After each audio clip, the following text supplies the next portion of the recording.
Hey all, welcome back to my channel commerce knowledgeful. हम पढ़े 12th standard का new syllabus और subject organisation of commerce and management, जहाँ पे हम कवर करें chapter number 2 functions of management.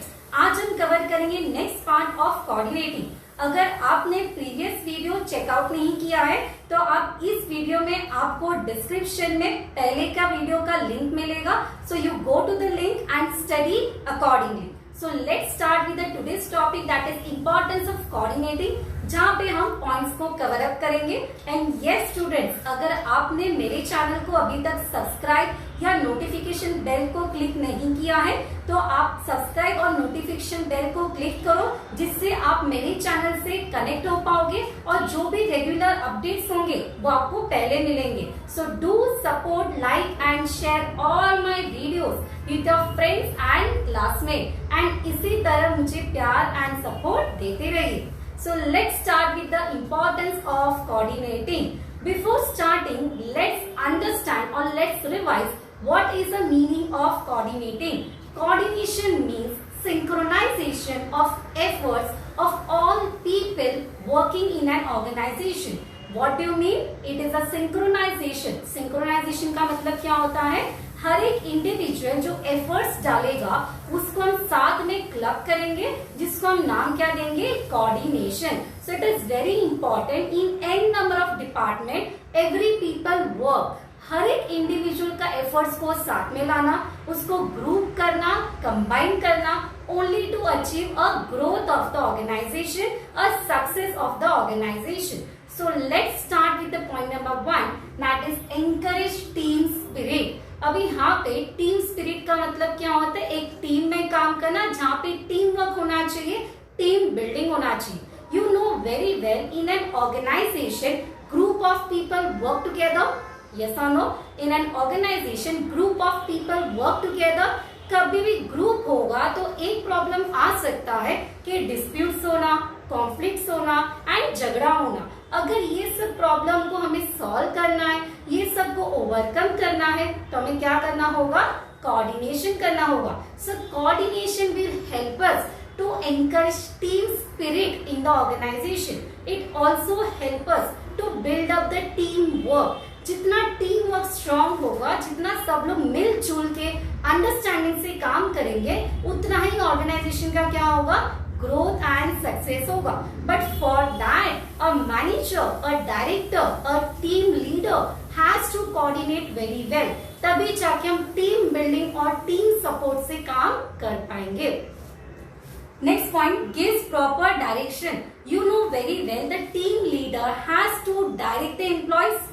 Yes or no? जो team leader होता है उनको, जो नीचे एम्प्लॉइज काम करते हैं उनको क्या प्रोवाइड करना होता है? डायरेक्शन देना होता है, उनको गाइडेंस प्रोवाइड करना होता है, उनसे कम्युनिकेट करना होता है। तो can be say the team leader और director has to give a right direction at the right time, and for that again there is a need to have a coordination. अगर टीम लीडर अपने employee से coordinate नहीं करेगा तो of course direction वो नहीं दे पाएगा, ना तो उनसे वो गाइडेंस प्रोवाइड कर पाएगा, ना तो उनसे वो कम्युनिकेट कर पाएगा।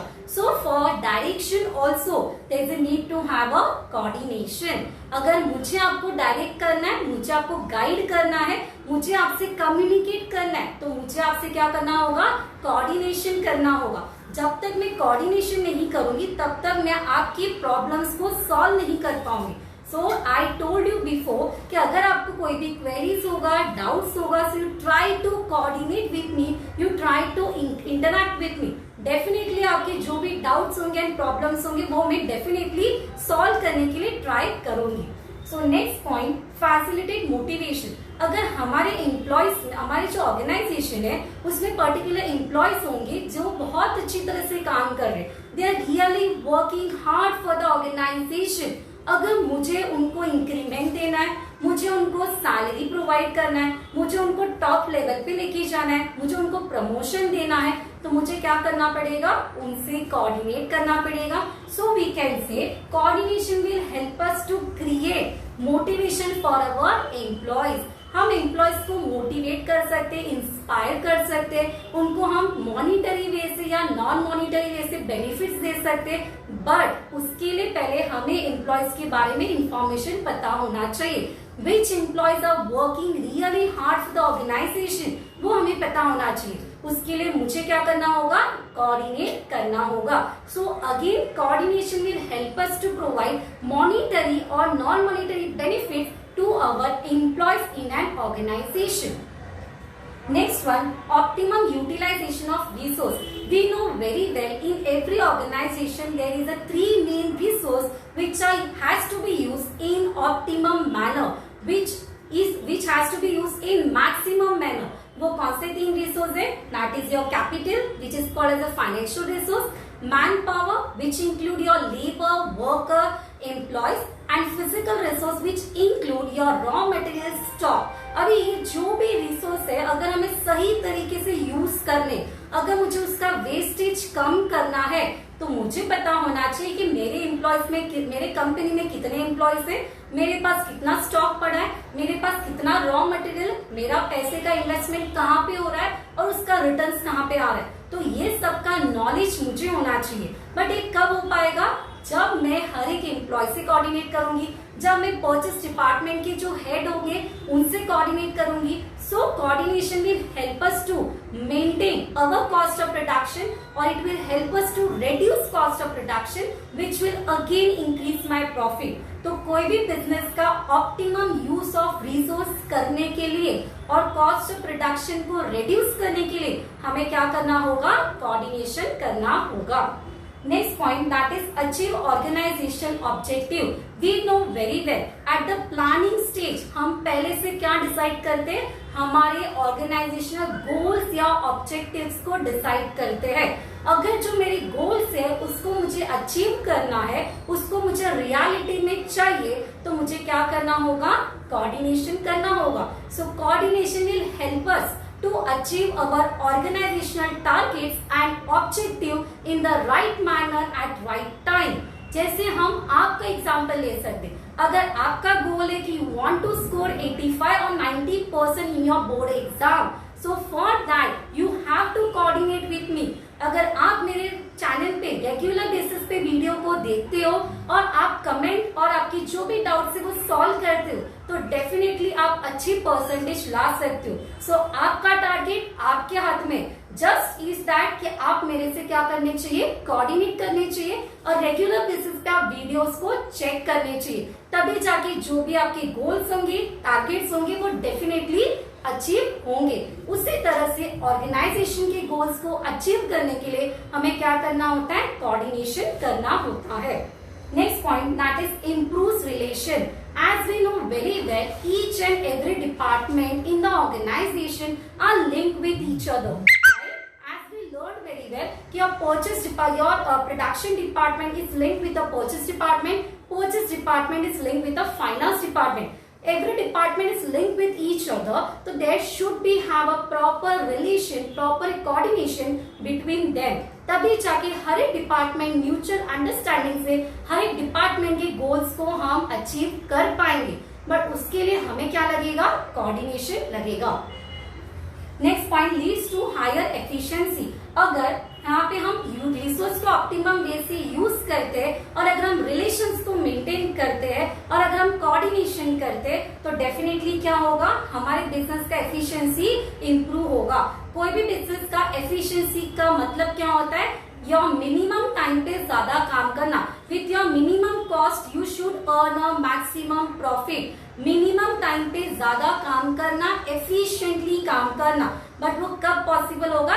जब हम कोऑर्डिनेशन करेंगे, जब हम इंटरैक्शंस करेंगे, जब हम इंस्पायर करेंगे, कम्युनिकेट करेंगे। Next one, that is improves goodwill. Yes, you know very well कि कोई भी ऑर्गेनाइजेशन का गुडविल बहुत अच्छा है तो ऑटोमेटिकली क्या होगा? Sales and productivity and profit increase होगा। तो सेल्स, प्रोडक्टिविटी एंड प्रॉफिट को इंक्रीज करना है तो हमें क्या करना होगा? गुडविल को मेंटेन करना होगा। और गुडविल को मेंटेन करने के लिए हमें क्या करना होगा? कोऑर्डिनेशन करना होगा। जब तक हम कोऑर्डिनेट नहीं करेंगे तब तक ना तो हमारा गुडविल इंक्रीज होगा, ना तो हमारा गुडविल इंप्रूव होगा एंड ना तो हमें प्रॉफिट मिलेगा। सो कोई भी बड़ी बड़ी कंपनीज होती है जिसका बहुत मार्केट में इमेज होता है एंड जिसका शेयर का प्राइस भी बहुत ज्यादा होता है, वो लोग क्या करते हैं, प्रॉपर कोऑर्डिनेशन करते, प्रॉपर टीम वर्क डेवलप करते, जिससे बिजनेस का एफिशिएंसी बढ़ता है, सेल्स बढ़ता है, प्रोडक्टिविटी इंक्रीज होता है एंड प्रॉफिट इंक्रीज होता है एंड इन द मार्केट उनका गुडविल बहुत ज्यादा इंप्रूव होता है. So improvement of goodwill is again made possible with the help of coordination. Next one that is unity of direction. आपने सुना होगा यहाँ पे अकेला पर्सन काम करेगा या एक ग्रुप काम करेगा, किसका काम जल्दी से होगा. The group work can be done at very faster rate as compare to the individual person. But उसके लिए हमें क्या करना होगा, एक डायरेक्शन देना होगा, एक टीम वर्क को डायरेक्ट करना होगा. आपने प्रिंसिपल लर्न किया है that is you should always, मतलब organization should always think about group interest and not a individual interest.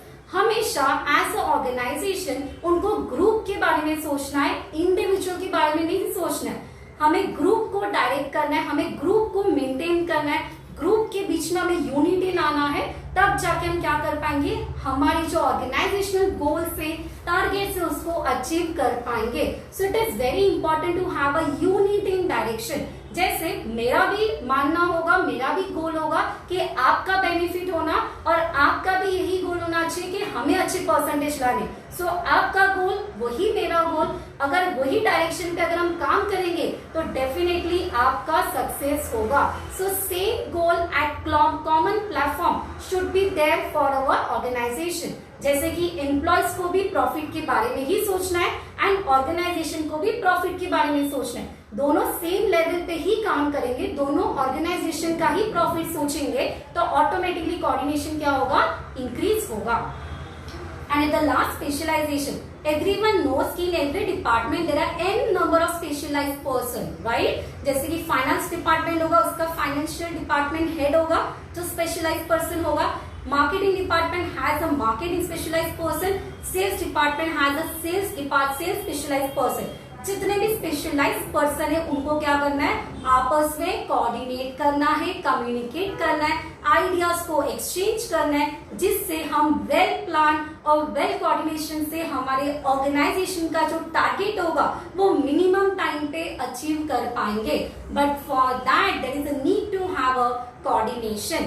सो आपको यहाँ पे एक्सप्लेनेशन से एक पॉइंट समझा होगा कि हर एक पॉइंट को हमें किससे रिलेट करना है, कोऑर्डिनेशन से रिलेट करना है. अगर हम कोऑर्डिनेट करेंगे तो टीम वर्क बढ़ेगा, टीम स्पिरिट बढ़ेगा.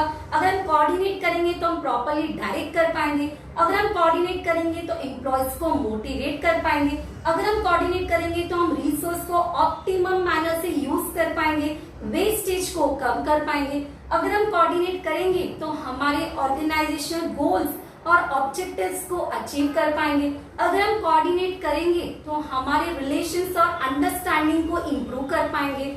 अगर हम कोऑर्डिनेट करेंगे तो हमारे बिजनेस का एफिशिएंसी लेवल इंक्रीज होगा. अगर हम कोऑर्डिनेट करेंगे तो हमारा गुडविल इंप्रूव होगा. अगर हम कोऑर्डिनेट करेंगे तो हम कॉमन डायरेक्शन के हिसाब से काम कर पाएंगे. एंड अगर हम कोऑर्डिनेट करते तो हमारा डिपार्टमेंट स्पेशलाइज बनेगा, जिससे हम मैक्सिमम प्रॉफिट को मिनिमम टाइम पे अर्न कर पाएंगे. So I hope this answer is very much clear to you all. It is very simple answer to understand. And if you have any doubt, any queries, then let me know in the comment box below and do mention कि whatever doubt you have. And still आपने जितना भी अभी तक मुझे support किया उनके लिए thank you. The students who have supported me, a big thank you for all. Still support me and thank you for watching.